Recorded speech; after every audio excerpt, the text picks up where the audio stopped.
Um homem sofreu a vida inteira e acabou se mudando para uma casa de repouso, onde comemorou seus aniversários sozinho. Mas quando completou 75 anos, os filhos e netos que nem sabia que existiam apareceram, dizendo-lhe algo que ele nunca poderia imaginar.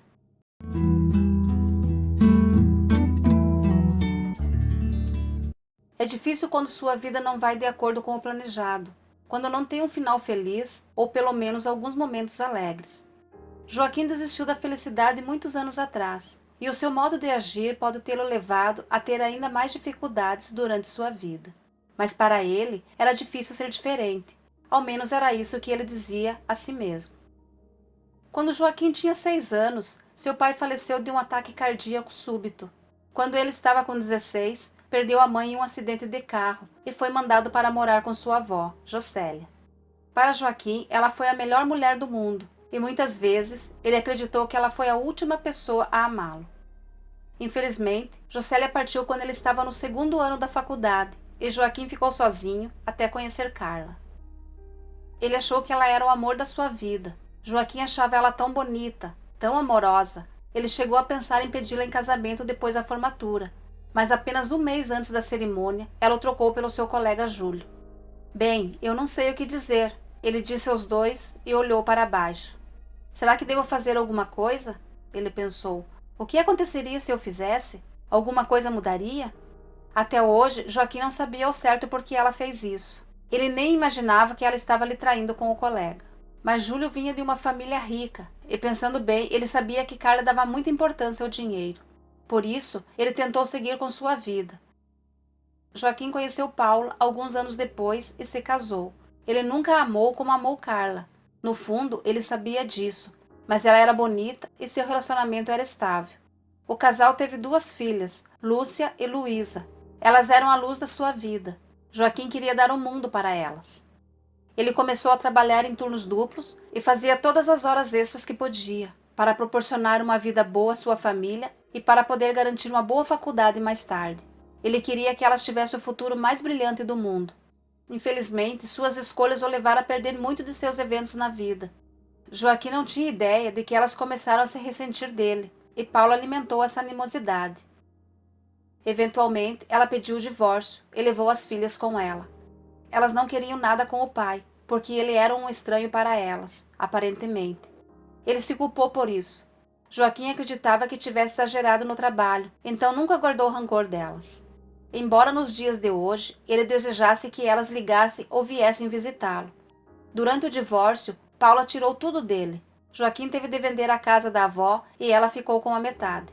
Ele também teve que pagar pensão alimentícia para ela e as filhas. Todo o seu dinheiro ia para elas, e não sobrava quase nada no final do mês. Joaquim morava em um pequeno apartamento velho e não tinha vida social.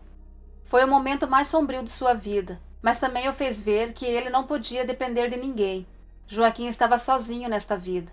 Todos que amavam faleceram ou o abandonaram, e ele encontrou a paz depois que aceitou isso. Eventualmente, Paulo se casou novamente, e ele não teve que pagar mais pensão alimentícia. Quando suas filhas completaram 18 anos, ele poderia parar de dar pensão, pois elas tinham seus fundos da faculdade, que eram mais do que suficiente para terem um grande futuro. Mesmo assim, ele continuou pagando por mais um tempo. Mas elas nunca o convidaram para suas formaturas, aniversários ou casamentos. Ele não era nada para elas, mas também nunca esperou nada. Joaquim continuou trabalhando, economizou o máximo que pôde e, quando se aposentou, se mudou para uma casa de repouso.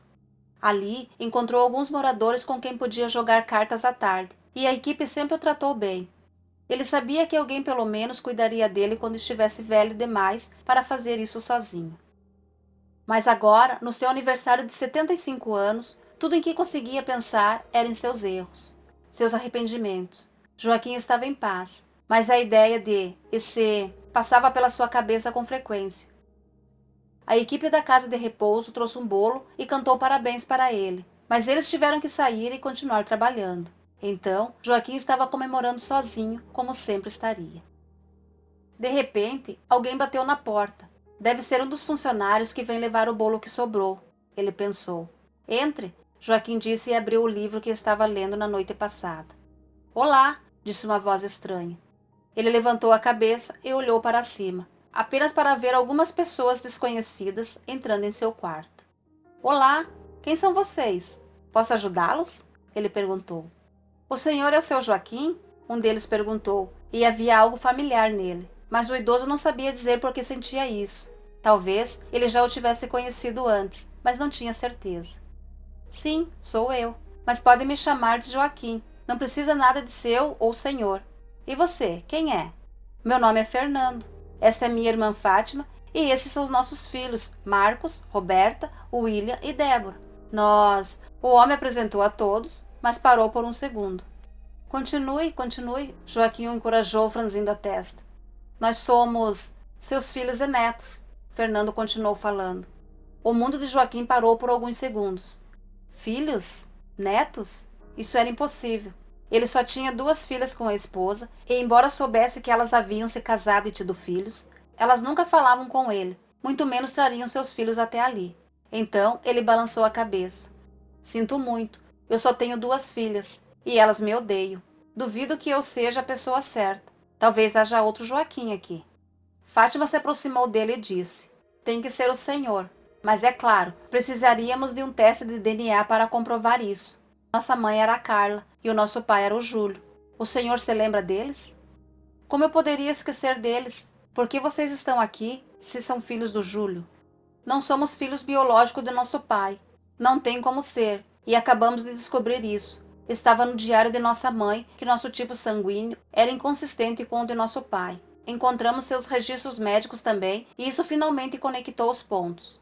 Ele era do tipo B e nossa mãe era O. Mas a Fátima e eu somos ambos A e somos gêmeos, explicou Fernando. Joaquim estava em silêncio.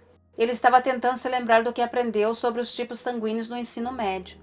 Pode haver 1 milhão de razões, e um pai é quem cria você, Joaquim disse a eles, não querendo acreditar que tinha mais alguma família. Uma família que iria visitá-lo ali depois que todos os outros lhe abandonaram? Encontrei o diário da vovó e li o que ela escreveu, interveio uma das jovens. Acho que estamos certos, e por isso procuramos pelo senhor. Decidimos vir aqui juntos e perguntar se o senhor gostaria de fazer um teste de DNA, só para termos certeza. E a Carla e o Júlio? Eles faleceram há muito tempo. É por isso que encontramos o diário, revelou William. Bem, eu não sei o que dizer, Joaquim disse a eles, olhando para baixo. Será que isso era possível? Ele deveria fazê-lo? O que aconteceria se ele fizesse isso? Alguma coisa mudaria? Eles o aceitariam como família? Ele poderia arriscar sofrer mais perdas se os amasse e eles o abandonassem? Tantas perguntas passavam pela cabeça de Joaquim. Mas ele balançou a cabeça com esses pensamentos. Joaquim não podia pensar assim. Se eles eram sua família, ele tinha que saber. Não importava como a vida o tinha tratado, ou quantas pessoas o abandonaram. Se havia uma chance dele ter pessoas que o amavam, Joaquim tinha que pegá-la e nunca mais largá-la. Então ele concordou. Nesse momento, uma das enfermeiras apareceu. Seu Joaquim, o senhor finalmente tem convidados no seu aniversário. Eu vim buscar o bolo, mas já que a festa vai continuar, vou deixá-lo. Ela disse com um sorriso largo e foi embora. Seus familiares finalmente notaram o bolo e perceberam que era o aniversário dele. Eles o parabenizaram e cantaram parabéns. Foi o mais leve que Joaquim se sentiu em anos. Ele foi com eles fazer o teste de DNA e algumas semanas depois os resultados comprovaram o que eles diziam. Joaquim era o pai biológico de Fátima e Fernando, portanto, os filhos deles eram seus netos. Logo eles começaram a visitá-lo frequentemente, principalmente seus netos. Eles o levavam em passeios de pesca, ao cinema e muito mais. Eles o convidavam para seus eventos e Joaquim viu William se formar na faculdade. Apesar de crescerem com um pai que os criou e os amou, eles o acolheram rapidamente, sem fazer nenhum esforço, e o idoso percebeu que não queria perdê-los. Joaquim olhou para o seu passado e para todos os erros que cometeu, especialmente com suas filhas, e prometeu a si mesmo que não os cometeria novamente. Então, estava lá para tudo. Ele ajudou sempre que pôde, apesar da sua idade. Joaquim deu tudo a eles e eles devolveram 10 vezes mais, o tratando como se ele sempre tivesse feito parte da família deles. Fátima também ofereceu uma suíte que tinha sobrando em sua casa para o pai e ele aceitou. Eles também encorajaram Joaquim a conversar com suas filhas e, eventualmente, elas também o aceitaram. Elas perceberam anos depois que ele tinha trabalhado em excesso para o bem de sua família o tempo todo, mas mesmo assim ele pediu perdão às filhas. Elas também apresentaram ao pai seus maridos e filhos, e ele contou às filhas sobre seus outros filhos, e elas ficaram chocadas. Joaquim os apresentou e todos ficaram animados com a perspectiva de terem mais entes queridos. E Joaquim aprendeu algo muito importante. Nessa vida teremos muitos altos e baixos com os nossos relacionamentos, mas temos que dar o nosso melhor, temos que ser melhores, temos que corrigir nossos erros. E não podemos nos contentarmos em ficarmos sozinhos. Nós merecemos estarmos cercados de amor. Só assim poderemos encontrar a verdadeira paz. Todo mundo merece uma segunda chance na vida. Joaquim esqueceu do mais importante, da convivência com sua família, por trabalhar demais. Mas ele teve uma nova oportunidade, quando seus filhos e netos, que nem sabia que existiam, apareceram. Ele aproveitou essa chance e fez questão de não ter mais arrependimentos. Família é tudo o que importa no final. À medida que envelhecemos, não vamos pensar em dinheiro e no quanto trabalhamos duro ou mesmo na diversão que tivemos. Nós nos lembraremos do amor que demos e recebemos, e da família que amamos e que nos amou em troca. O que você achou dessa história? Conta aí nos comentários. Ah, e não se esqueça de clicar no botão de gostei. Assim os nossos vídeos alcançam mais pessoas que, iguais a você, gostam dessas histórias marcantes. Até o próximo vídeo. Fique com Deus. Tchau!